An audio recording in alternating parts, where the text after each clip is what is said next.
Bonjour à tous, alors aujourd'hui je vous propose un exercice de spécialité maths tiré du sujet d'Asie de juin 2018. Donc on a congruence, parité, imparité et des matrices.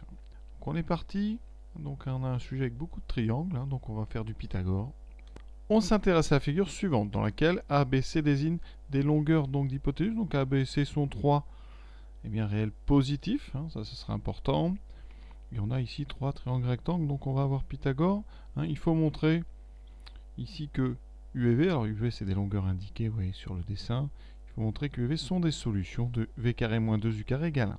D'accord. Et chose très importante, qui est un petit peu discret dans le sujet, qu'on ne voit pas forcément au premier abord, donc il ne faut pas le louper, c'est que A fois B doit être égal à C. D'accord. Donc je regarde le premier triangle d'hypoténuse A. D'après Pythagore, on n'est pas obligé de justifier, on a A carré qui vaut donc 1 au carré plus 1 au carré, donc 1 plus 1. Donc A carré, ici, vaut 2.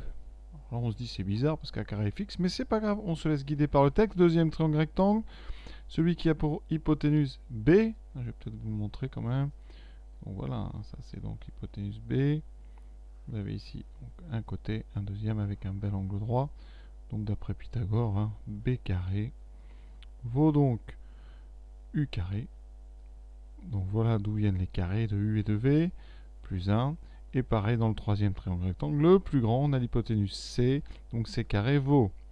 Alors on fait attention parce que le côté c'est V carré, donc C carré vaut V carré plus 1. Alors ensuite on sait que A, B et C sont donc positifs. D'accord. Donc si vous avez AB égale C, eh bien ça équivaut, quand on a que des nombres positifs, à A carré. B carré égale C carré. Et donc on va remplacer parce que nous on connaît A carré. A carré ça fait 2. B carré, d'après ce qu'on vient de faire, vous voyez, c'est... Donc on va remplacer par U carré plus 1. Oui, je ne vais pas à peine le recopier, c'est fait. U carré plus 1. Et C carré, on a dit que c'était V carré plus 1. D'accord. Vous développez, a priori. On devrait arriver assez vite à ce qu'on nous propose, donc 2U carré plus 2 est égal à V carré plus 1. D'accord. Donc je mets V carré plus 1. Je mets donc les constantes à gauche et V carré U carré à droite. Donc j'ai 1 qui va être égal à V carré moins 2U carré. Vous voyez, on a trouvé tranquillement, avec U et V, entier naturel non nul. Donc voilà la première question. On est tranquille. On va faire une recherche systématique des solutions de E. Systématique, c'est qu'on essaye tout et on aura à la fin toutes les solutions. Alors, on vous propose un algorithme qui va trouver toutes les solutions telles que U est entre 1 et 1000 et V est entre 1 et 1000. D'accord. Donc, systématique, ça veut dire qu'on va tout tester. Donc, U, eh bien, on va le faire aller de 1 à 1000. Ensuite, on va faire la même chose pour V. Donc, pour V allant de 1 à 1000. Et on complète de la même façon. Donc, faire quoi? On va faire tout ce qui est dans la boucle ici. Donc, qu'est-ce qu'on va faire à chaque fois? On calcule donc V carré moins 2U carré. Et si ça vaut 1, eh bien, on affiche U et V comme étant des solutions. Voilà, et l'algorithme est déjà terminé. Vous voyez, ça va vite. L'algorithme trouve 2 et 3. Effectivement, qu'est-ce qu'il va faire cet algorithme? Je vais quand même vous faire les premières étapes. Au début, il va prendre U égale 1, V égale 1. Et il va calculer donc V carré, 1 au carré, alors, moins 2 fois 1 au carré. Il calcule, ça fait moins 1. Ça ne fait pas 1. Donc là, il n'écrit rien. Et il va continuer. Donc il va garder U égale 1. Il va faire... Alors là, il y a beaucoup de travail. Il va faire U égale 1, puis V égale 2. Puis V égale 3, puis V égale 4, jusqu'à 1000. Donc 1000 tentatives pour rien. Il n'y aura pas de solution. Parce que vous avez bien compris, si U égale 1, on a V carré, donc moins 2 qui va être égal à 1. Donc ça nous donne V carré égale 3. Et vous n'avez pas de solution entière. Donc ça, c'est bon. Et ensuite, eh bien, on revient donc à la première grande boucle. Et cette fois-ci, on prend U égale 2. D'accord. Et on va tout tester. U égale 2, d'abord avec V égale 1. Ça ne marche pas. Si vous prenez U égale 2 et V égale 1, vous avez quoi? Mais vous avez 1 moins, donc 2 fois 2 fois 2, donc 1 moins 8, qui ne fait pas 1. Donc ensuite, on prend U égale 2 et V égale 2. On fait pareil, on teste. Ça va faire 4 moins 8. Ça ne fait pas 1. Et on teste U égale 2. V égale 3. 3 au carré, ça fait 9 moins 8. Et cette fois-ci, ça fait 1. Donc vous voyez, le couple 2, 3 est bon. C'est le premier couple qui va s'afficher. Et ensuite, on continue. Il va aller faire varier V jusqu'à 1000. Il n'aurait rien trouvé comme autre solution. Ensuite, prendre U égale 3, faire V jusqu'à 1000, U égale 4, U égale 5. Et la solution d'après, elle est à U égale 12. Vous voyez, il n'y a pas tant de solutions que ça. D'accord ? Pour ceux que ça interroge, voici le programme qu'on pourrait écrire en Python. C'est un langage intéressant. Ici, en Python, on va faire donc une boucle pour U, donc allant de 1 à 1000. Pour ça, on fait de 1 à 1001. Voilà, ne vous demandez pas pourquoi c'est comme ça en Python. Ensuite, on fait à l'intérieur une sous-boucle, vous voyez. Donc V va varier entre 1 et 1000. On met 2 points quand on fait une boucle comme ça. Et vous voyez qu'on décale petit à petit à fur et à mesure qu'on rentre dans les boucles. On dit qu'on indente. C'est l'indentation. Ça, c'est propre au langage Python. Et après, on fait notre condition. Si, alors le carré en langage Python, c'est 2 étoiles. D'accord, ça. Pardon, les 2 étoiles sont sur la même ligne que V. Donc si vous écrivez V étoile étoile, ça veut dire que vous calculez donc V au carré. Donc si V carré moins 2 fois, quand il n'y a qu'une étoile, c'est le produit. Quand il y en a 2, c'est donc le carré, est égal à 1. On met 2 égales quand on fait une condition. Voilà. Et bien on imprime U et V. Alors, je vous montre tout de suite, parce qu'on va l'exécuter quand même ce programme en Python. Donc le logiciel Python, voilà. Je fais tourner le programme. Et vous voyez qu'il écrit donc 2, 3, 12, 17, 70, 89, 408, 577. Et puis c'est tout. Il n'y a pas d'autre solution. Donc, c'est bien ce qui était annoncé dans le sujet. Voilà, c'était juste pour montrer un petit peu ce que c'est que ce langage Python dont vous avez peut-être entendu parler. Et donc, on peut continuer ce sujet. Alors, on passe donc aux questions, on va dire, à proprement dites, mathématiques. Ici, analyse des solutions éventuelles de l'équation E. On suppose que U est une solution de E. Ça veut dire que U et V sont donc des antinaturels non nuls. D'accord ? U appartient à n étoiles. Et V aussi. Antinaturel non nul. Ensuite, on sait aussi que V carré moins 2U carré est égal à 1. Comment montrer que U est strictement plus petit que V? Eh bien ici, on peut voir que bien ça, on peut l'écrire V carré est égal à 2 fois U carré plus 1. D'accord? Donc, vous remarquerez que ça implique que V carré est donc strictement plus grand que 2U carré. D'accord? Et donc, V carré est strictement plus grand que U carré, parce que ici, 2, ça va doubler, et par conséquent, puisque V et U sont des nombres, vous vous rappelez, entiers naturels non nuls, ça veut dire que V est supérieur à U. D'accord, ici, V et U sont naturels non nuls. Donc si les carrés sont comme ça veut dire que les nombres de départ étaient aussi rangés dans le même ordre. La fonction carré est une fonction strictement croissante sur R plus étoile. D'accord, vous pouvez le rappeler, x donne x2 est strictement croissante. Donc deux carrés de nombres sont rangés dans le même ordre que leur carré de nombres positifs, bien sûr. Alors on peut aussi faire par ce qu'on appelle un raisonnement par l'absurde. On va supposer le contraire. Vous pouvez dire supposons que U soit supérieur ou égal à V. Qu'est-ce qu'on aurait? On va montrer qu'on a une contradiction. Dans ce cas-là, vous voyez, ça nous donnerait, puisque U et V sont des nombres strictement positifs, ça veut dire que U carré est, lui, supérieur ou égal à V carré. D'accord? Donc si on multiplie par 2 pour avoir 2U carré, ça veut dire que 2U carré est plus grand que 2 fois V carré. Donc, 2U carré serait plus grand que V carré.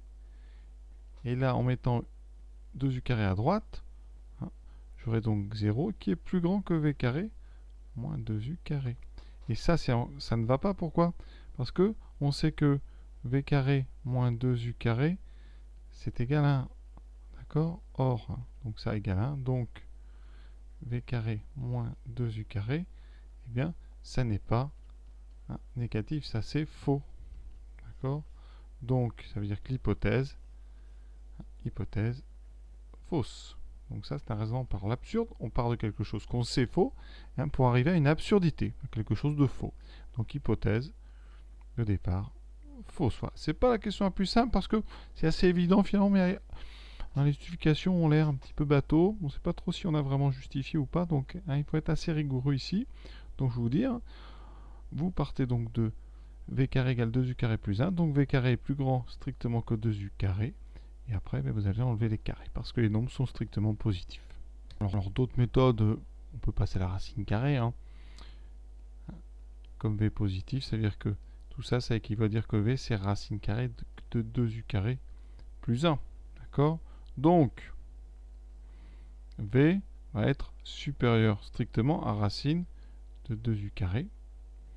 Donc, v va être supérieur à racine de u carré. D'accord? Et comme u est positif, ça donne v supérieur strictement à u. Donc, vous voyez, on peut passer aussi par racine carrée, pas de souci. Question suivante, démontrer que n et n carré ont la même parité pour tout entier naturel n. Donc, qu'est-ce qu'on peut faire? Eh bien, on suppose, si n est égal à 0 modulo 2, ça veut dire que si n est pair, alors, après propriété, on peut mettre au carré n. Donc ici, est congru donc à 0 carré modulo 2, et donc, n carré vaut 0 modulo 2. Ça veut dire que, en français, si n est pair, alors n carré est pair. D'accord? La parité, c'est quand on est égal à 0 modulo 2. Ensuite, si n est égal à 1 modulo 2, c'est-à-dire que si n est impair, alors n carré vaut 1 au carré, modulo 2, puisqu'on peut mettre au carré. Donc, n carré vaut 1 modulo 2. Conclusion, en français, si n est impair, alors n carré est impair. D'accord? Et donc, par conséquent, n et n carré sont toujours de même parité. On peut ici parler par exemple de contraposé. Regardez, si on a n pair qui implique n carré pair, la contraposée nous dira que n carré impair, le contraire ici de la conclusion, nous donnera n ici impair. Vous voyez?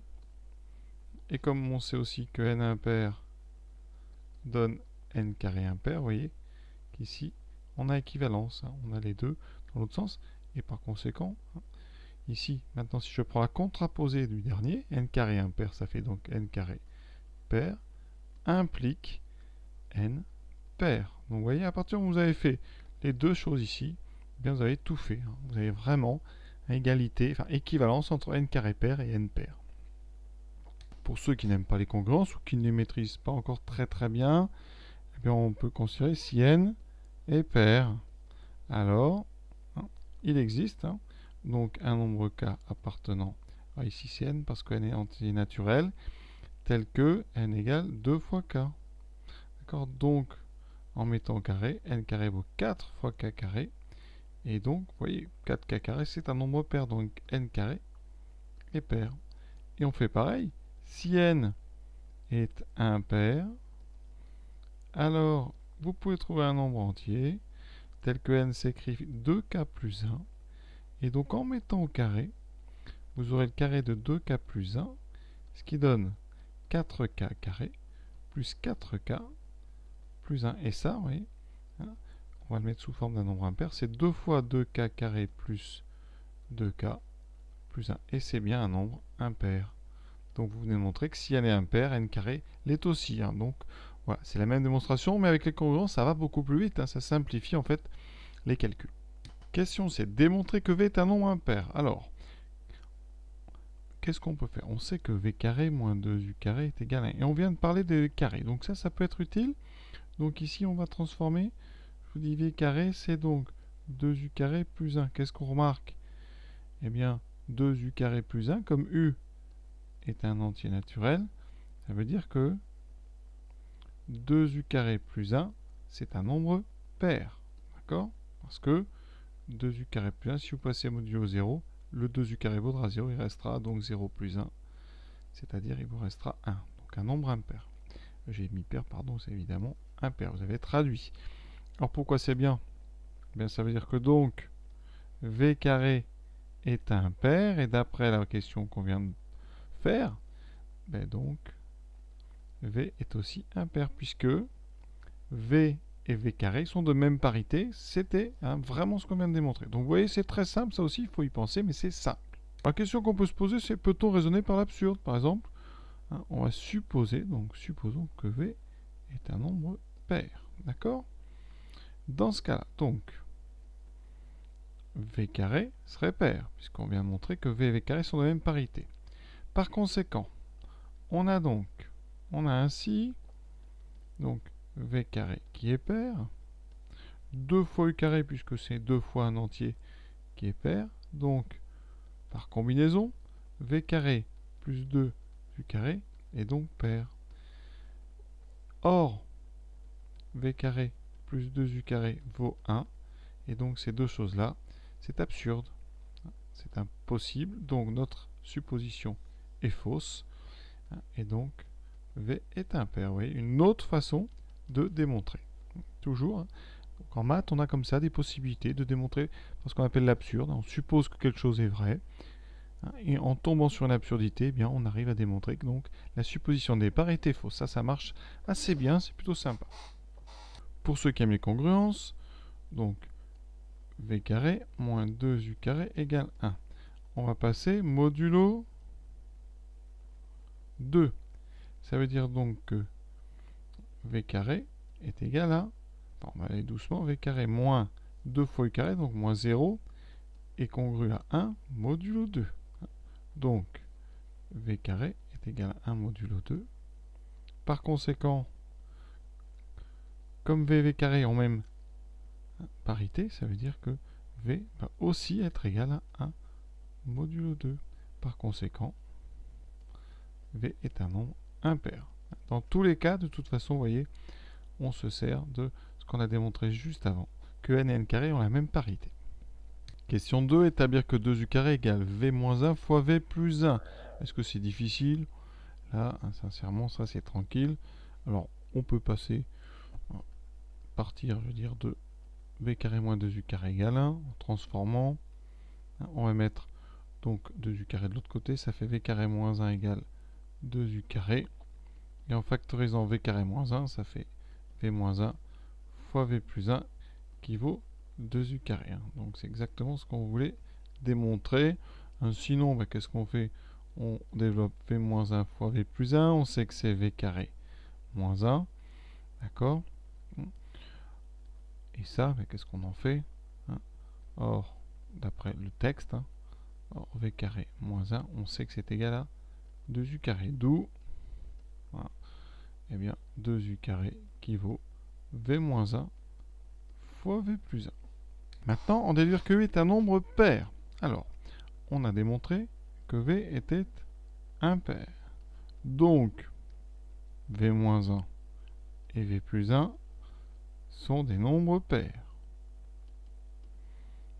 Par conséquent, donc, il existe un nombre k appartenant à n, tel que v moins 1 s'écrit 2 fois k, et il existe un nombre k' appartenant à n, tel que v plus 1 s'écrit 2 fois k'. J'utilise le symbole il existe, ça gagne du temps.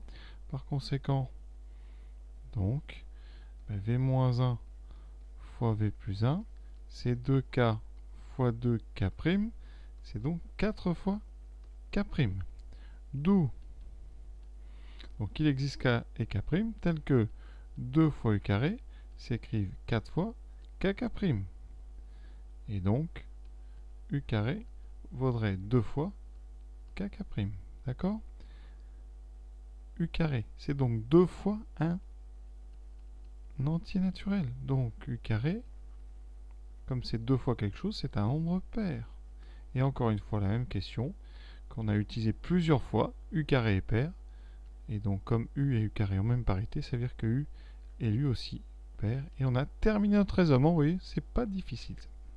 Quatrième partie, une famille de solutions. Donc on assimile un couple de nombres entiers UV à la matrice colonne, donc grand X. C'est donc ici la matrice UV. Et ensuite on prend une matrice 2, 2, donc 3, 2, 4, 3. Et on vous demande de quoi? Démontrer que si, alors déjà c'est un si, donc c'est une implication. Ici ça allait de gauche à droite. Si une matrice colonne est grand X est solution, alors AX est aussi une solution. Donc on point de départ. Hein. Supposons donc grand X qui est égal à UV est solution de l'équation E, hein, que je vais répéter, V carré moins 2U carré égale 1. Et on veut montrer que AX est solution. Donc je vais calculer grand A fois X, c'est-à-dire la matrice ici 3, 2, 4, 3 fois UV. Je fais le produit, je vous rappelle, pour faire le produit d'une matrice, on est là pour réviser. On peut par exemple bien écrire ici le produit comme ceci, d'accord? Et le résultat du produit, vous allez le trouver à cet endroit. Donc ici vous avez disponible 2 lignes et une colonne. Donc ce sera une matrice de la même forme que UV. Pour faire ça, on va pivoter U et V. Donc U ici, V là. Et donc en première ligne, je vais noter ça tout de suite, j'aurai donc 3 fois U plus 2 fois V. 3 fois U plus 2 fois V. C'est-à-dire ici 3U plus 2V. Et dessous, on prendra par contre non plus la première, mais la deuxième ligne qui donnera 4U plus 3V. 4U plus 3V. Et on veut montrer eh bien, que ceci, c'est solution de E. D'accord. Donc, pour être bien clair, on pose U', c'est donc 3U plus 2V. V', c'est 4U plus 3V. Et on va calculer, donc ici, V' au carré moins 2U' carré. Et on doit montrer que ça fait 1. Donc je remplace V parce que j'ai trouvé 4U plus 3V. Je mets au carré moins 2 fois U' au carré, donc 2 fois 3U plus 2V au carré. Alors ça me donne quoi? 4U carré, 16U carré, plus le double produit, 3 fois 4, 12 fois 2, 24 UV, plus 3 au carré, 9V carré, moins, eh bien 2 fois donc le carré, ce qui fait 9U2, 3 fois 2, 6 fois 2, 12, plus 12 UV, plus 4V carré. J'enlève les parenthèses. Ça me donne 16U carré, plus 24 UV, plus 9V carré, moins 18U carré, moins 2 fois 12, 24 UV, moins 2 fois 4, 8V carré. Alors, première remarque très importante, ici, 24 UV s'annule avec moins 24 UV. Il me reste des U carrés, donc 16 ici et moins 18. Donc il me reste moins 2U carré. Ensuite, plus 9V carré moins V carré, plus V carré. D'accord? Et comme eh bien, U et V sont solutions de E, ça veut dire que V carré moins 2U carré, c'est exactement ce qu'on a. V carré moins 2U carré. Eh bien, on sait que ça vaut 1. Donc, en posant U' égale 3U plus 2V et V' égale 4U plus 3V, on a bien V' carré moins 2U' carré égale 1. Ça veut dire que donc, eh bien, ici, le couple U', V' est solution de l'équation E. D'accord? Ça veut dire qu'ici, si X est solution de E, alors on a bien AX qui est solution de... Ouais, c'est pas difficile, mais il faut quand même y penser. Question B, démontrer que si une matrice colonne X est solution de E, alors pour tout entier naturel n, AN de X est aussi une solution de l'équation E. Ça, c'est typiquement une récurrence. Hein. Donc on va regarder ce qui se passe en rang 0. Donc initialisation. On vous demande pour tout entier naturel, donc on regarde ce qui se passe pour n égale 0. Alors, par définition, a puissance n, ça donne a puissance 0, ça fait l'identité. D'accord? Donc, a puissance 0 fois x, ça fait l'identité fois x, donc ça fait x. Et donc, effectivement, a puissance n est solution, parce que x est solution. D'accord? comme grand X est solution de E, et donc A puissance 0 de grand X qui vaut X est aussi solution de E. Donc cette propriété, elle est vraie pour n égale 0. L'hérédité, c'est quoi? Eh bien, c'est le fait de supposer que pour un certain n appartenant à n, on est à n x solution de E, et de montrer que dans ce cas-là, a puissance n plus 1 de x est solution de E. Alors, ce qu'il faut remarquer, c'est là que c'est important, remarque, a puissance n plus 1 de x, c'est a multiplié par a puissance n de x. D'accord? Donc, eh bien, l'idée, elle est la suivante. Là, si vous voulez, on peut mettre des petites parenthèses. Et on va ici utiliser ce vecteur. Alors, je vais l'appeler ici donc, grand X'. Et qu'est-ce qu'on sait? On sait que, d'après l'hypothèse de récurrence, ANX est solution de E. Donc, hypothèse de récurrence, X' est solution de E. Donc, d'après la question précédente, d'après la question 4a, si x' est solution de E, eh bien a fois x' est solution de E. D'accord? Or, ax', c'est donc a fois anx, et donc c'est an plus 1 grand X, l'hérédité est donc vérifiée. Vous voyez, hein, ce n'était pas difficile. Par contre, il faut utiliser de façon correcte la propriété qu'on vient juste démontrer avant. Donc ça, c'est un résultat qui est classique, on utilise très souvent. Donc, il faut que vous compreniez vraiment cette petite récurrence. Vous voyez, le texte est très court. Hein, il nous reste quoi à faire? La conclusion, comme d'habitude. Conclusion qu'on va soigner. Donc, qu'est-ce qu'on dit dans une conclusion? On donne d'abord le premier rang auquel ça marche. Donc ici, on dit pour n égale 0, propriété vraie. Ensuite, la propriété, elle est héréditaire. On vient de le montrer, hein, parce qu'on a vérifié l'hérédité. Et donc, par conséquent, par le principe de récurrence, cette propriété, elle est vraie, quel que soit n, appartenant à grand N.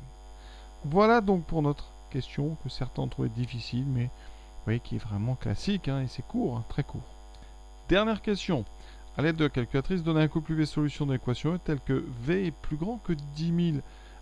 On va quand même essayer de se servir de ce qu'on vient de montrer. Ce qu'on vient de montrer, c'est que si x est solution, a puissance nx est aussi une solution. Donc, comme point de départ, il nous faudrait une solution. Alors, on en avait une dans le tableau au début. Hein. La solution qu'on vous avait donnée, hein, la première, c'était l'affichage de l'algorithme. Et c'était 2, 3. D'accord? 12, 17, 70, 99, 408, 577. Donc on va prendre la plus simple. Hein. On va poser donc U égale 2, V égale 3. On vérifie. On l'a déjà fait une fois, mais je vais quand même le refaire. Hein. Ici on calcule V carré moins 2U carré. Ce qui fait 9 moins 2 fois 4. Et donc ça fait bien. Donc grand X égale à 2, 3. Et donc solution de grand E. Par conséquent, donc pour tout n appartenant à n, an fois x est solution de E. Donc je vais calculer tout simplement des valeurs de an fois x, hein, pour n égale 1, pour n égale 2, pour n égale 3, pour n égale 4, jusqu'à temps que la première coordonnée dépasse 10 000. Voilà. Vous voyez, on va arriver à 408, et après on va continuer, parce que 408 c'est trop petit encore, et on va continuer. Tout de suite, on commence avec la Texas. On va dans le menu matrice. On va rentrer nos deux matrices. Donc ici, j'ai déjà fait, mais je vais vous montrer. Pour rentrer la matrice, on va dans Edit. Voilà. Ici, vous va valider. Vous rentrez la dimension de la matrice. Ici, A, c'est matrice de 2. Et vous rentrez les coefficients. D'accord? Ensuite, je rentre la matrice B. C'est-à-dire la matrice grand X. Hein, qui est donc matrice 2, 3. Voilà, voilà, vous voyez. Voilà, tout est donc rentré. Alors ensuite, bien, je vais donc calculer puissance de A fois X. Donc j'ai besoin de la matrice A, j'ai fait matrice, vous restez dans le nom, vous validez, vous avez A puissance 3, voilà, multiplié donc par B, que vous allez chercher dans le menu matrice, voilà, mais en descendant une fois. Ensuite, vous validez, vous avez 408, 577. C'est ce qu'on avait avec l'algorithme. C'est trop petit, donc Ici, je vais monter à puissance. Non, on va pas s'embêter. Voilà, ici. Donc, comme on fait déjà, oui. On va donc revalider. Vous rappuyez dessus et comme ça, vous pouvez revenir en arrière. Voilà, et là, vous mettez 4. Est-ce que c'est assez grand ou pas? 2378. Non, on veut plus que 10 000 hein, pour B. Alors, c'est V qui nous intéresse, donc c'est 3363. Trop petit. Hein, donc, eh bien, on continue.